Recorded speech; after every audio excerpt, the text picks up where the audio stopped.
1933, a Harlem preacher in a $20 suit made an outrageous claim. He said he was God. And the thing is, people believed him. A new kind of sensational rhythmic racy Harlem is a religious phenomenon called Father Divine. Find out how a 5'2" black man in an exquisitely tailored suit became a cult leader and God to thousands. Listen to the unbelievable true story of Father Divine. Tap now to listen on Spotify. Panera's new warm grain bowls are full of good. A perfect harmony of flavors. Full of hearty quinoa, warm brown rice, tender grilled chicken, creamy avocado, cool Greek yogurt, spicy salsa verde, and fresh cilantro. Full of good, so you too can be full of good. Try a new Mediterranean or Baja grain bowl. Panera, food as it should be. As we watch the suburban garden gnome carefully without disturbing it, we notice that it moves like not at all. It's inanimate and utterly without brain function. But despite that, when a garden gnome hears about how Geico not only saves people money, but also gives them access to licensed agents 24/7 online and over the phone, it's clear to them you should switch. Because yes, switching to Geico is a no-brainer. But on second thoughts, maybe don't watch garden gnomes too carefully. People might talk. Told me some plants move, but I could not believe it.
so many rhythms and harmonies, and I'm walking the dog back. It's not like I got hurt or broken or ruined on the way. It's an ache and it shines through me, a swallow in a cage. Oh, slack jaw me, can't you see? There's so many rhythms and harmonies, and I'm walking the dog back. Is it a sign or just a landmine,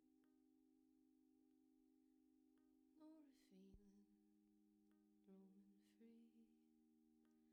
It's overtaken me.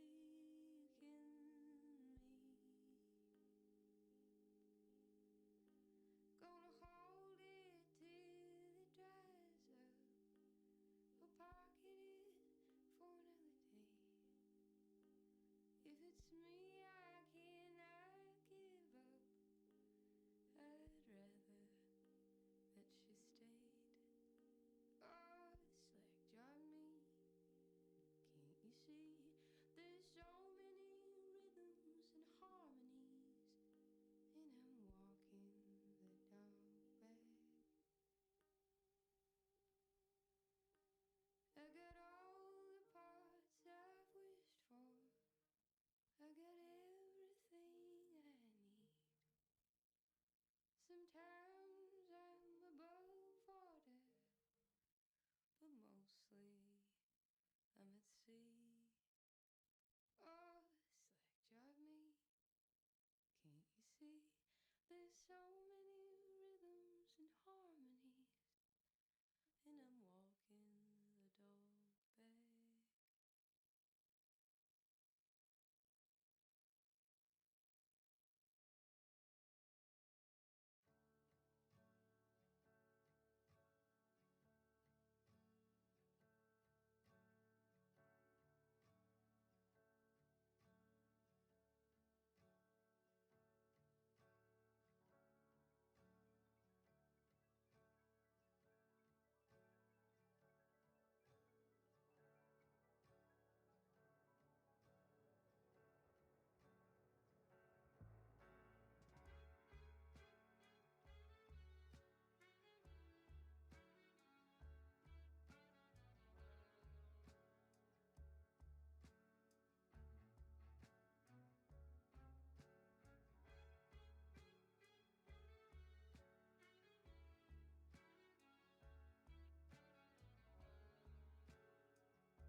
Hi, Shauna. All right, so what I'm going to do is just kind of walk through the entire speech worksheet assignment with you.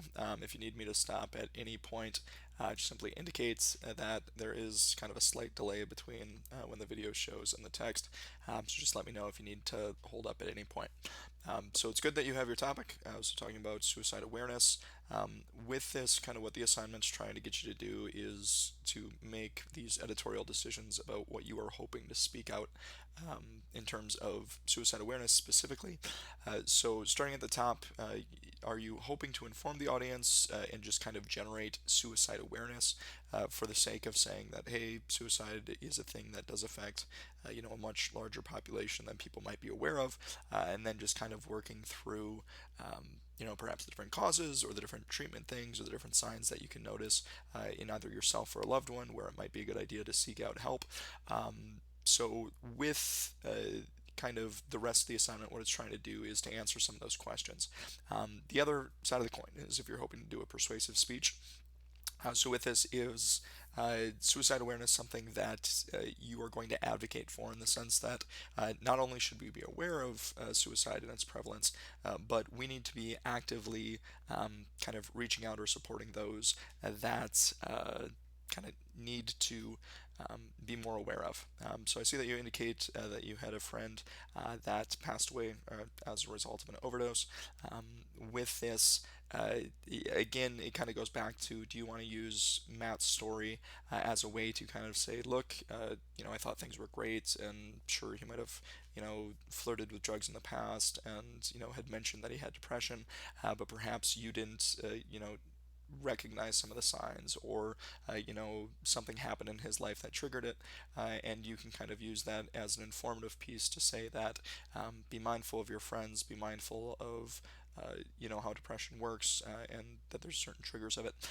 Or again, if you're going the persuasive route, it's more of a not only should you be aware that these are things that take place, but we need to be doing more to reduce the stigma around mental health in America, and we need to reduce the stigma about those who complete suicide, and we need to kind of create this awareness where people should feel comfortable being able to say that, hey, I'm not having a great day, I am going through some difficult times, and kind of get that support that they need. So depending on where you're going on that, it will affect your specific purpose. And so, kind of taking what you've written here in the text box, we can kind of start to formulate a specific purpose. So, if it's in terms of an informative speech, it's, I want my audience to know about my friend Matt and his case of completing suicide. And from this, I hope they understand that, suicide is something that affects many different communities in America.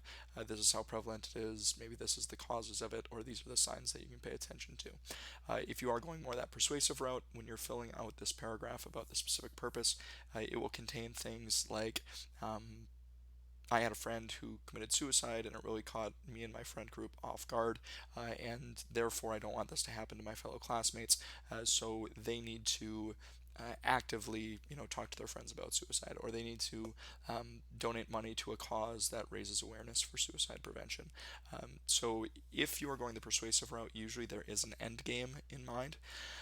So the tough thing becomes kind of, if you're going the informative route, you can't advocate too much for, look, this is the most pressing healthcare issue of the day.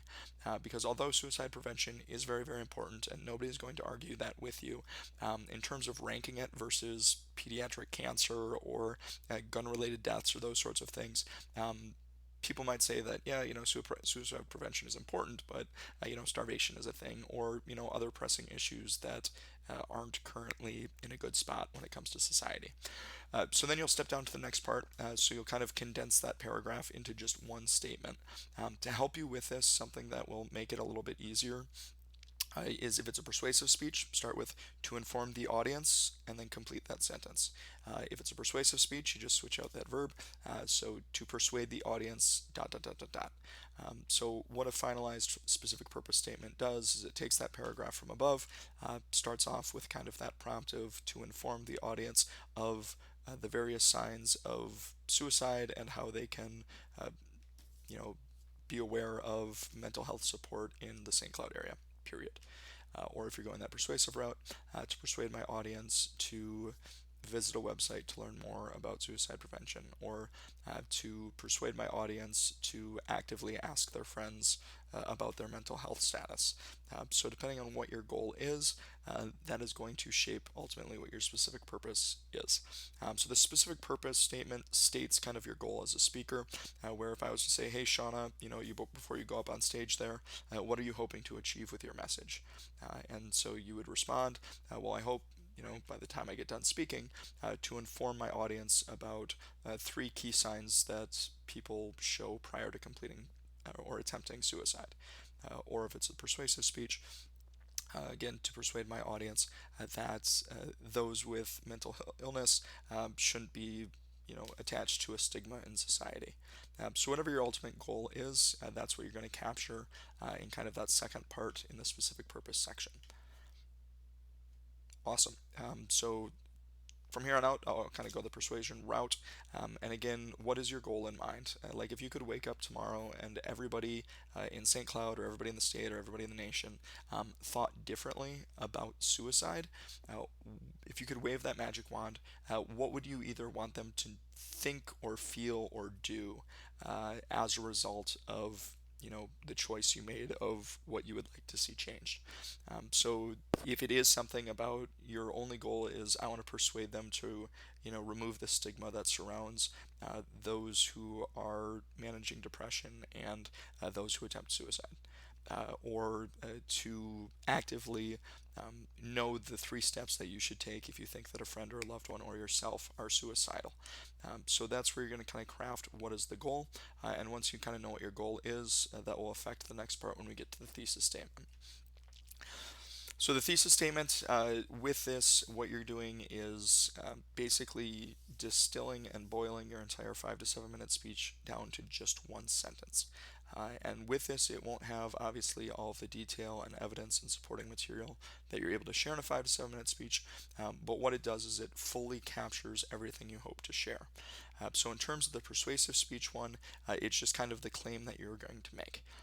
And so if you think if you're at like a house party or something, and you just walk into the house and people are having a conversation, and they're like, hey Shauna, what do you want to talk about? So the thesis statement is, again, the entire speech just distilled. So an example of what it might look like is the stigma surrounding suicide should not exist, period.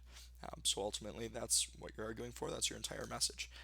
And so then your friends would ask you, okay, develop that thought further. And then by giving that 5 to 7 minute speech, you're able to fully articulate what you mean by that phrase, and that the stigma surrounding suicide should not exist. And kind of playing devil's advocate here, there are people out there, unfortunately, who will advocate or actively are saying that no, those who commit suicide are cowards, or other short-sighted things like that. So in your message, what you're doing is kind of rebutting and challenging and making the case that people who hold those terrible positions are wrong, and this is the evidence, these are my receipts that kind of show that I'm right. Would a strong thesis say? I imagine you're still typing.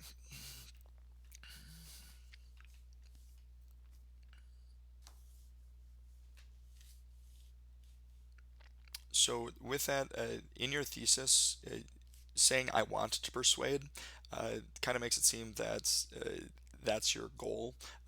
You can trust yourself and trust your message, that you don't need to say I want to persuade.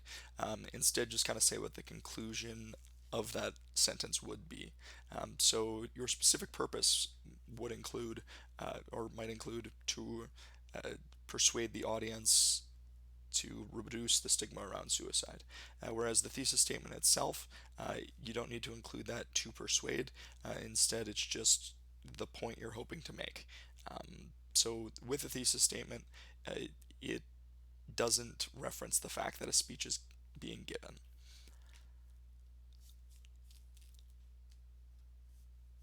And a thesis can be very strong, kind of without making that appeal.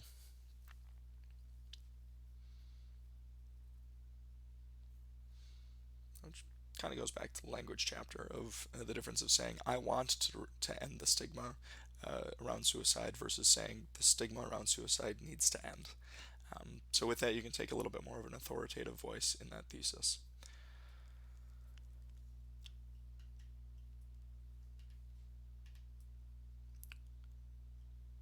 So let me know if you have any additional questions about the thesis. Otherwise, we can continue on to the main ideas. With the main ideas, this is where me assisting you needs a little bit more back and forth with you, because even if your thesis is kind of following what I'm laying out about reducing the stigma, and you don't need to use that, I'm just using this as an example. If there is some other component that you're hoping to persuade us to kind of believe and support, maybe, excuse me, sorry, maybe type in what your thesis is or what you are thinking, and that way I can better guide and assist you through your main ideas. But regardless of what your thesis is and specific purpose and how you're approaching it, what the main ideas kind of lay out is the why. So if your thesis is we need to end the stigma surrounding depression and suicide, how we get there or why we should reduce the stigma, there are thousands of different arguments. And so depending on which arguments you think are most important to advance, would kind of make up your main ideas. And chapter 11 as well as chapter 9 kind of go into speech organization.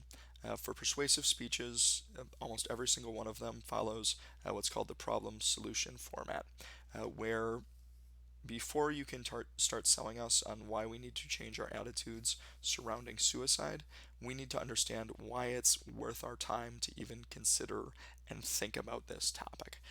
So you need to kind of demonstrate that suicide is a problem.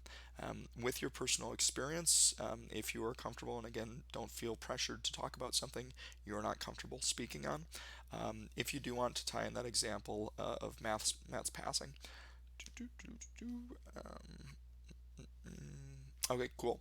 Thank you for that. So with the thesis, kind of taking this from the suicide as a result of drug use, that's helpful. And so potential thesis could be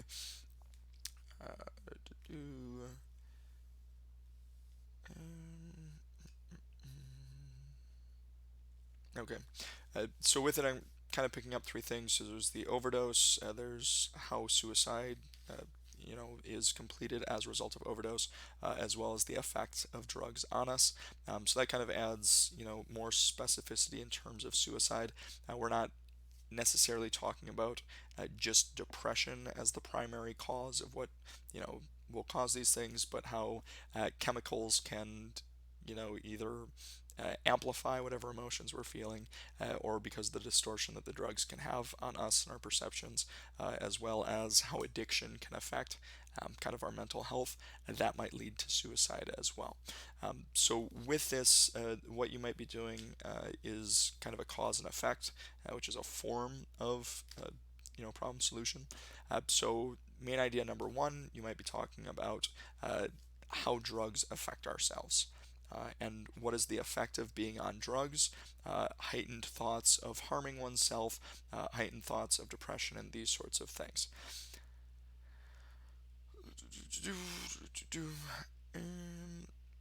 So in that, how depression affects it, what is it? Is it suicidal thoughts? Is it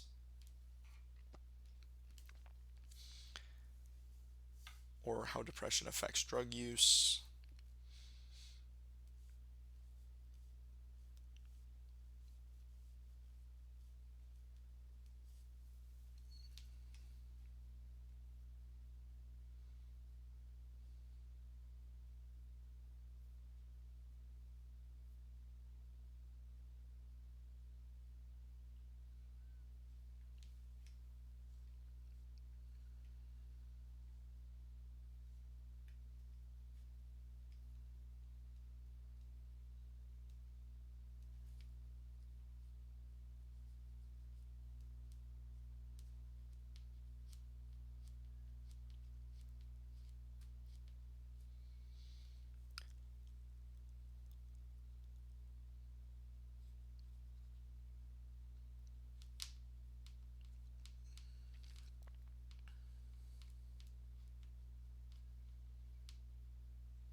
All right, excellent. Thank you for that. I think I can provide a little bit better assistance now that I have that information. Um, so with sorry, getting over a sore throat. All right. So with this, it's still kind of following this cause and effect type situation where your first main idea might be establishing that mental illness is a thing. It's out there, and it will cause people to seek out self-harming ways. And then main idea number two is because of the availability of drugs or however you want to phrase that. People with mental illness, instead of talking to a loved one or those sorts of things, they seek comfort or they seek kind of an end to their depression by way of drugs, which ultimately leads to overdoses and death. And so, if kind of part of your component is kind of the self medicating that unfortunately happens sometimes with people with depression, where they'll come down from a manic state, they'll kind of sink into depression, and then they'll kind of use drugs to sleep it off or take the edge off for a while.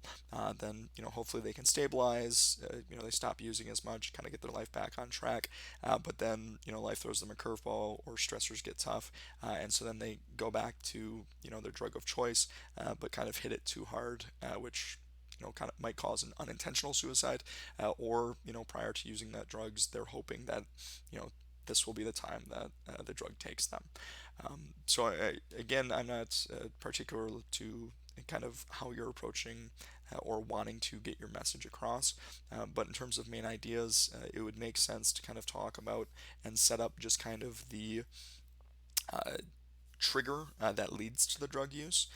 So, however, you can capture what leads a person to want to turn to drugs. So, what is kind of the step one in kind of this chain reaction that leads to what will be your main point number two, which is them seeking out drugs as a way to end their life. And then the third main point is kind of where you're offering your solution or your ideas in terms of how can we better manage situations like this to prevent that second step from taking place.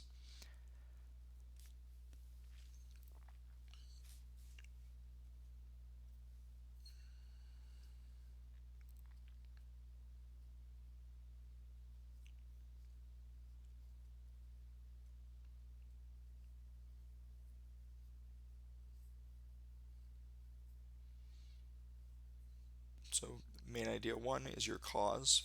So, people fall into a depressive state as a result of not having more healthful, safe coping mechanisms.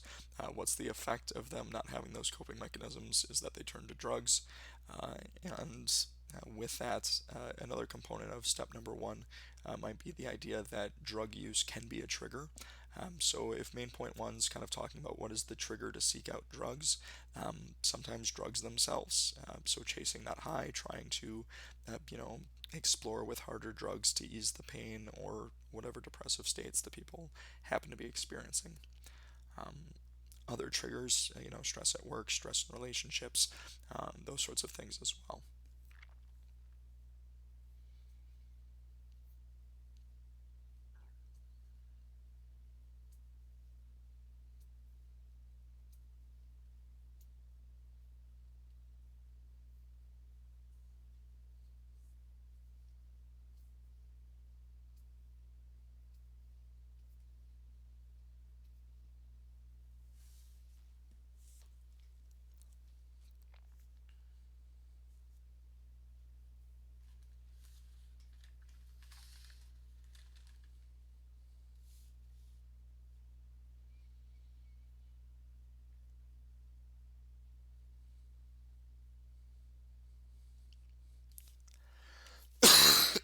Sorry. All right. So you're absolutely on the right track. So currently, kind of what you have for main point one, it's worded as three distinct questions. And how we can kind of fix this and make your main ideas stronger is by providing answers to the question. Because the main idea isn't the question. Like if you walked up to somebody in the hallway and you said, "How do drugs affect people?" They're going to be like, I have no idea, who are you, where did you come from? Whereas if you provide the answers, the main idea, and you were to walk up to them and say that drugs have the potential to affect people negatively and send them into depressive states. They're going to still kind of be creeped out that you came out of nowhere, but they're going to be able to learn and benefit from that main idea. And so, with this and kind of the three questions that I see, how we can turn this into one single phrase is that saying that. Do, do, do, do, do, do,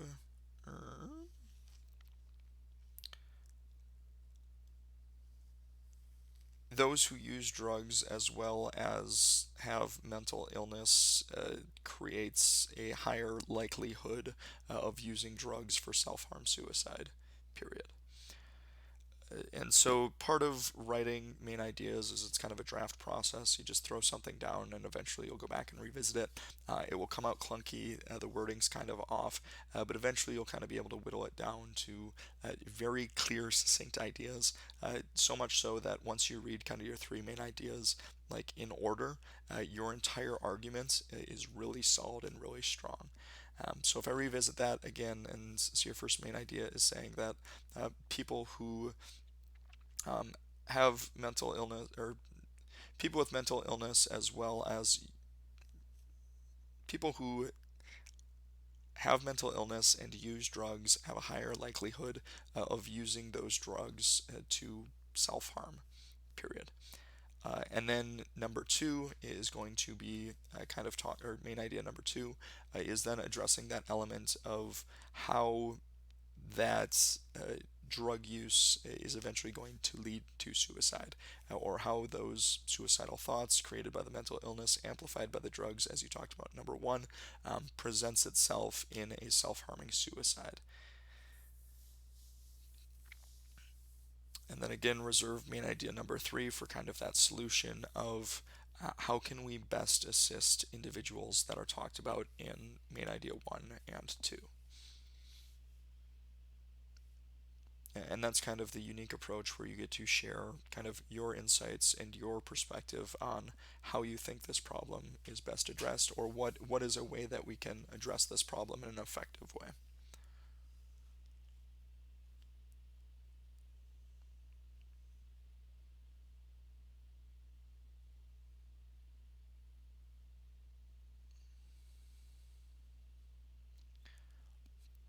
And so as you're developing these, the four questions that are underneath, so are they full declarative sentences? Think back to that fun activity we did about being able to tell if something's a full sentence or not. So currently phrased, it's not a declarative sentence, it's an interrogative question. So you need to resolve that. Then with the idea of being concise and not overly vague, an example of an overly vague main idea would say that people who use drugs have, challenges. Where with that, it's very, very vague and really doesn't offer specifically what you're hoping to talk about. Organizationally, as long as we're following kind of that cause and effect pattern with kind of the solution coming at main idea three, it's a really solid layout for this type of a speech. And then the main idea is capturing everything you hope to share. If in those three ideas there's kind of a huge component of kind of the triangle of mental illness, suicide, and drug use that hasn't been touched on, might be a good indicator that you need to either adapt the main ideas to include whatever that left out topic is, or perhaps generate a fourth main idea.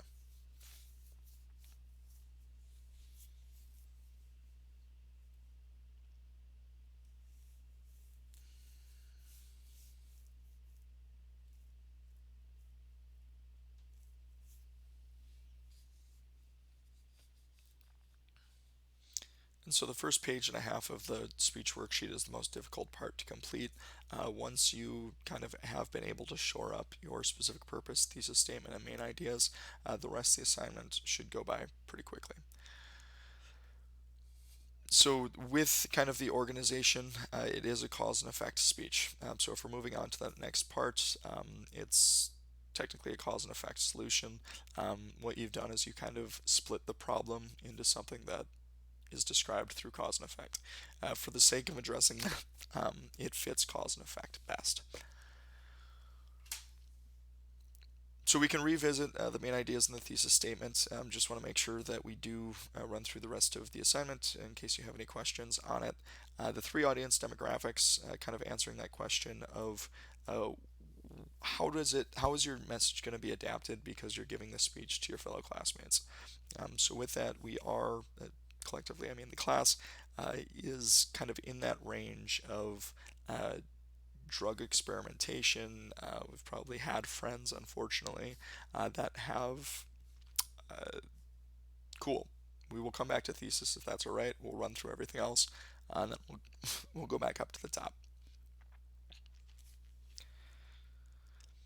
So with the audience demographics and some of these questions on kind of the subsequent pages can kind of help the thesis to kind of frame your mind of who you're speaking to and how you might approach it. So with the audience demographics, what is unique about the college class that you're going to be speaking to that should affect your message? So this idea that since you are kind of in the age range of many of your fellow classmates, there's a certain familiarity with their cultural experiences, their friend groups, the pressures of quote unquote being a young adult in the early 21st century. So we all know what suicide is. You don't necessarily need to explain to some drug use things, though.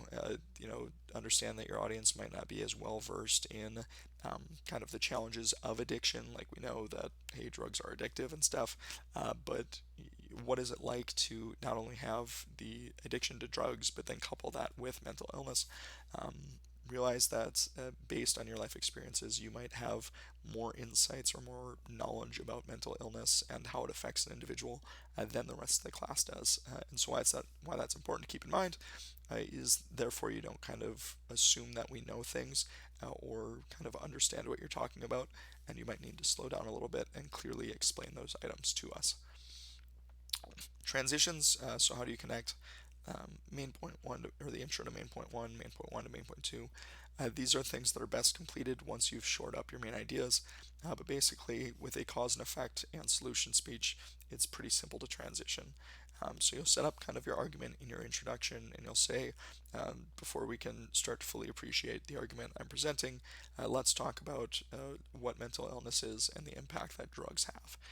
And then main point one to main point two, now that you understand the impact that drugs have and how it's made more complex as a result of depression and other mental illness conditions, we're going to talk about how those two lead to somebody wanting to complete suicide. And then you talk about that for main point two. Then from main point two to main point three, with a persuasive speech is kind of the, now that we understand the problem fully, and the effects of kind of these combinations, what can we do to prevent it, or what are some of the signs we can be looking for, or what you should be doing to prevent these problems from happening. And then eventually to the conclusion to just kind of rehash your main ideas. So supporting materials, much of what I've said is just kind of generalities. Your message becomes much more strong when you are able to actually put hard statistics and hard kind of testimony from psychologists and drug treatment experts and medical professionals who can offer insight to what is the frequency of this problem, what is actually taking place in the biochemistry of the brain when an individual is depressed or when an individual is on certain types of drugs. Then follow-up questions for that. The next questions about asking, what sources and how are you going to use. So if your main point one is talking about the impact and severity the combination of drugs and mental illness have, says who? What sources are you going to be using to help support your message that you're sharing in main point one? So for main point two, talking about how drug use can lead to suicide or is selected as a method of suicide. With that, what sources are going to help support that drug use is a common way to complete suicide if you are already a drug user? Why do they choose that as opposed to other methods? So what sources are you going to use for that? Main point three, when talking about what we can do or why we should do something or how we should be helping those in our community that are afflicted by these problems, what supporting materials are you going to tie in there? For introductions and conclusions, so again, kind of those four main parts. How are you going to get our attention? Is it a story about Matt, is it a story that's just more general? Is it kind of giving a hypothetical situation or telling an anecdote about what it might be like in a day in the life of somebody who's battling depression as well as a drug addiction? So, how do you think you can best get us to understand the importance of your message and why we should hear out your argument? And then, when the conclusion part, you don't actually need to produce anything for the speech worksheet, but just some thoughts to give and make sure you avoid. So at this time, if you want to go back to the thesis, or if you have a draft thesis you want me to take a look at, feel free to submit it, or let me know kind of where you want to bounce back to if you need any more assistance.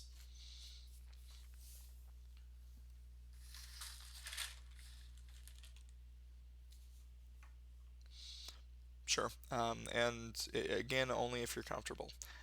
With it, it's a powerful thing that, you've had to resolve and come to terms with. And you're right, a lot of power comes from that self exploration of sharing that personal story that is so heartbreaking and meaningful to you. All right. So, uh, it's a start.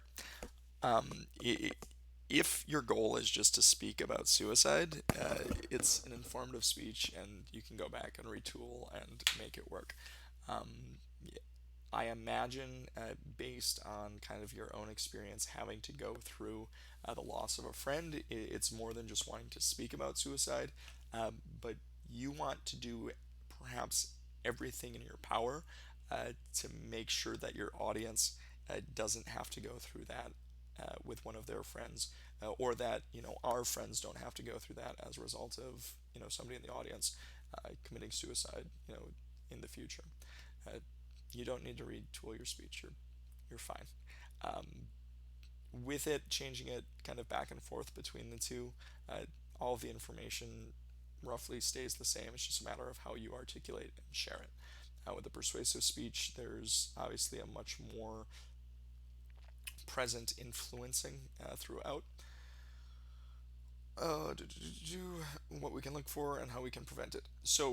With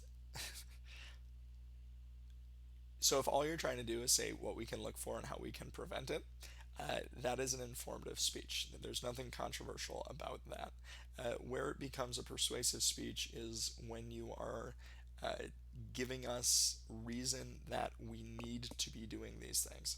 So, said a different way, if you wanted to give a speech about heart attacks and CPR, um, uh, I'm going to talk about heart attacks, how we can look for them, and how we can prevent heart attacks. Like, that's not a controversial message. There's nothing there. However, if you're trying to advocate and say that heart attacks unfortunately kill many people here in America, if we were better trained or more knowledgeable about the signs of heart attacks, we could help save a tremendous amount of life, and therefore we all need to learn CPR.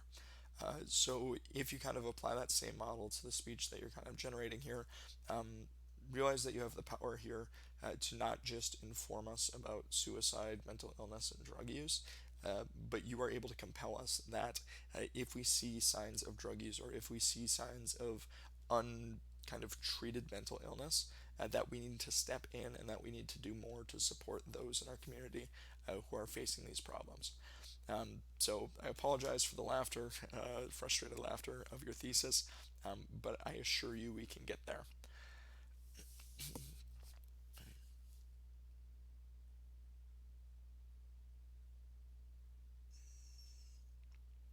So what you have right there is a really, really good informative or specific purpose. Um,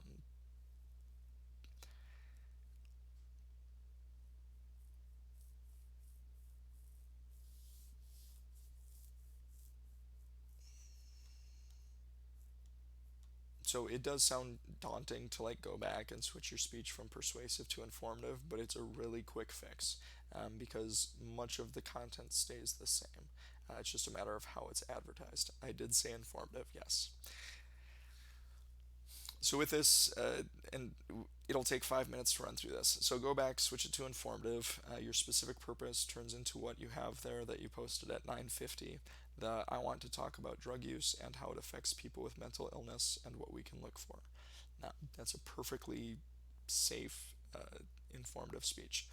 So then when we get to the thesis statement, it is drug use has the potential to affect those with mental illness. However, there are signs that friends and family can pay attention to prevent the likelihood of suicide.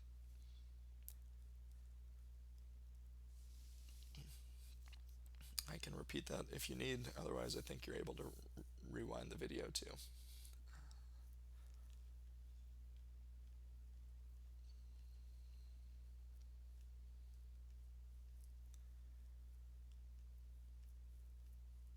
So again, if we retool this for an informative speech, your specific purpose is right there. I want to talk about drug use and how it affects people with mental illness and what we can look for, period.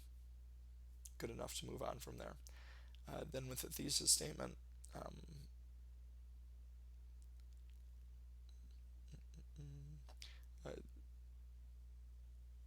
drug use can affect those with mental illness. However, there are signs that we can look for to make sure that we can prevent suicidal tendencies.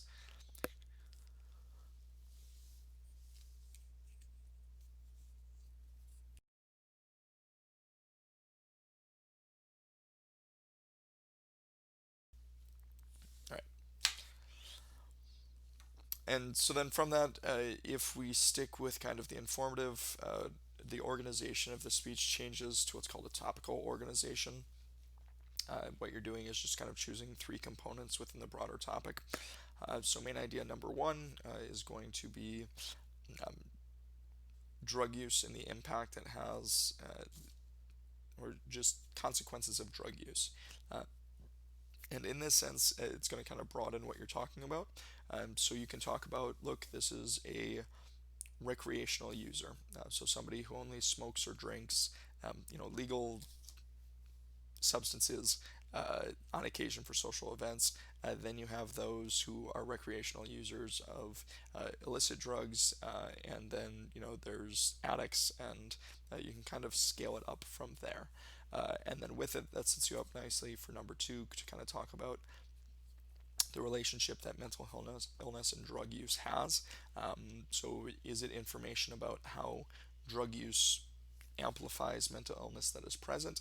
Does drug use eventually lead to the higher likelihood of mental illness? Or is it something where mental illness is what leads you to drug use? So depending on your research and the knowledge that you're able to find, what is the message, what is the information that is accurate that helps us better understand the relationship between how those with mental illness are affected by the drugs that they use. So then main idea number three in this informative speech then becomes something along the lines of signs and symptoms that individuals themselves can look for, as well as friends and families, to prevent those drug users that have mental illness from completing suicide. In terms of incorporating the story of Matt throughout, what you're basically going to be doing is describing kind of a case study throughout. So in main idea number one, when you're talking about the different levels of drug use, you can say that, hey, in middle school, Matt smoked cigarettes. When he got to freshman, sophomore year, he started to, smoke weed every once in a while. But then eventually life got tough for Matt, or he enjoyed kind of the drug culture so much that he was constantly chasing the next high. And then what you'll do is you'll transition to number two. Another thing you need to know about Matt is that he was diagnosed as bipolar. He had depression, and he was diagnosed in the 9th grade or whatever. And so in conversations that you had with him, he reported to you that when he is high is the only time he feels like he's in control of his life, or the drugs that the psychologist was providing made him feel like he was asleep and groggy and not his real self, which made him turn to certain accelerants or methamphetamines or these sorts of things to just kind of chase after a sense of normalcy. And so that helps us better understand that number two of these are the issues that Matt ran into, and this is how science and psychology kind of explains what took place. Also, keep in mind that Matt's experience isn't representative of all individuals with mental illness and drugs. There might be different motivating factors that other people have that Matt perhaps didn't have, or vice versa. So then when we get to number three, you lead in with, unfortunately, a couple years ago, Matt's battle of self-medicating and trying to find himself was lost when he overdosed using a specific drug. Unfortunately, Matt is like, insert statistic here of how many other drug users died as a result of overdoses. And so with that, are you going to draw the distinction between unintentional overdose versus intentional, and kind of talking about that what's scary and confusing about drug use and those with mental illness is that oftentimes it's not an accidental overdose. It's an intentional act that they are taking based on their mental state and through their drug use. And so again, you can kind of complete that story of Matt by saying that unfortunately this is the result of this many people, and here's some warning signs that in hindsight we could have seen, or maybe sometimes, and that's what's so sad about this topic, is there are no signs. The difference between, let's just say, a recreational drug user and somebody who's going to intentionally overdose someday, there's really not much we can do. So therefore, we need to be more present or more aware if we know that somebody's facing mental illness alone. And so with this, even though it is an emotional and powerful story, it's not necessarily persuasive. You're just telling the story that happened. Where it starts to get persuasive is when you're dropping little comments like, we all like advocacy things about you need to be checking in with your friends every 10 minutes, or this is the worst public health crisis that's currently facing America. So with this, we've successfully kind of worked through this in two different ways. That's not a problem. This certainly happens quite a bit when people are trying to figure out for themselves what they really want to leave the audience with. And both are powerful, whether it's a persuasive or an informative speech. It's just a matter of kind of clearly setting the goalposts of what you are hoping to achieve with your speech.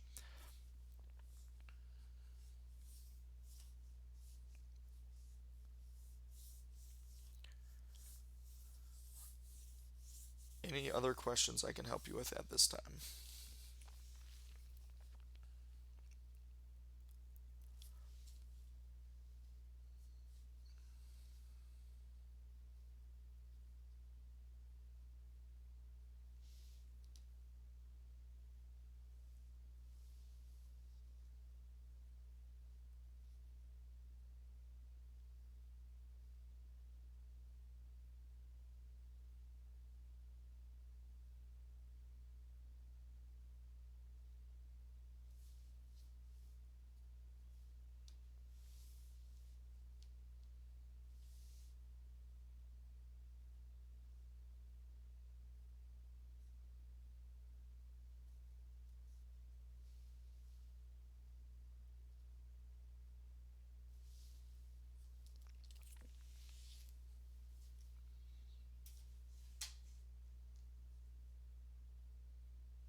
So I'll leave the thread up for a few more minutes. If you do have any questions, let me know. If I don't hear from you, in 5-10 minutes, I am going to go have myself a great evening. If you do have questions, though, simply let me know. Perfectly able. I will probably be up for several more hours this evening.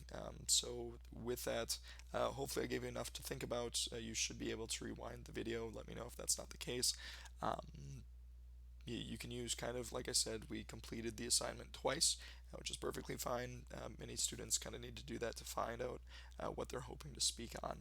So hopefully this did help you, and I look forward to seeing the final draft that you're able to produce for the speech worksheet.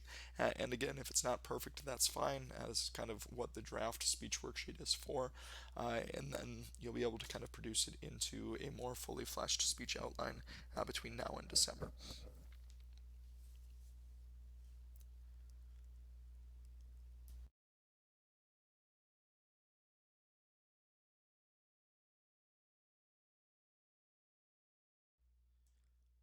best of luck. Have a great night. If any questions are generated, simply shoot me an email. Like I said, I'll be up. I'll be happy to respond to it. It's not an inconvenience at all. So thank you for your time here tonight, and we'll see you tomorrow morning. If not, hear from you later this evening. Peace.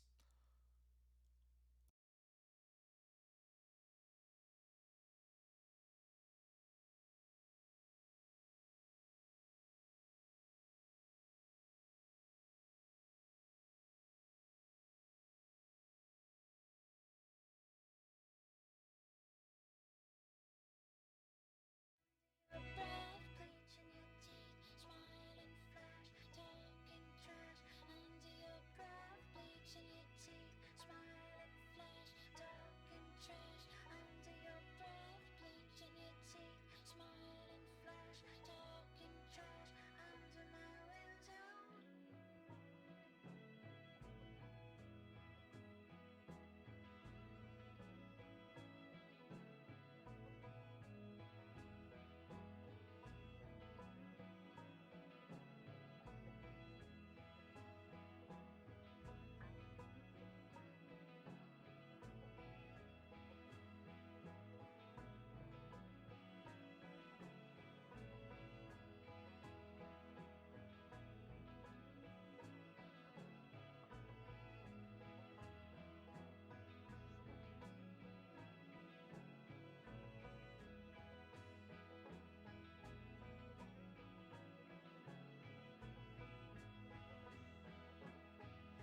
Park that car, drop that phone, sleep on the floor, dream about me.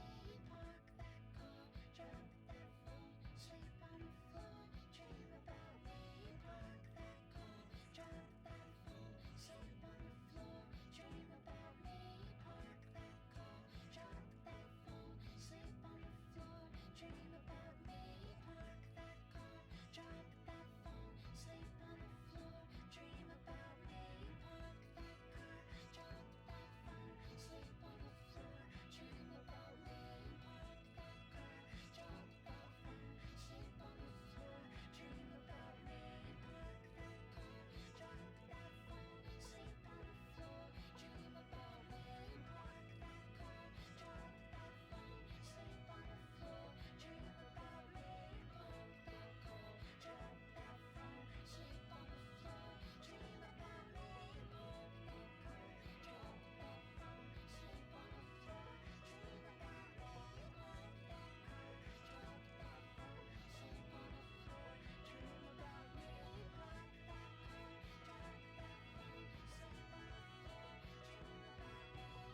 that car, drop that phone, park that car, dream about me. Park that car, drop that phone, park that car, dream about me. Park that car, drop that phone.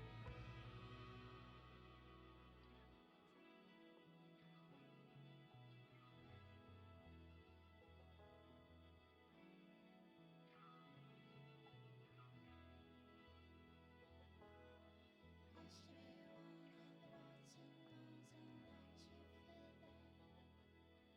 Now you are gone, got your makeup on and you're not coming back.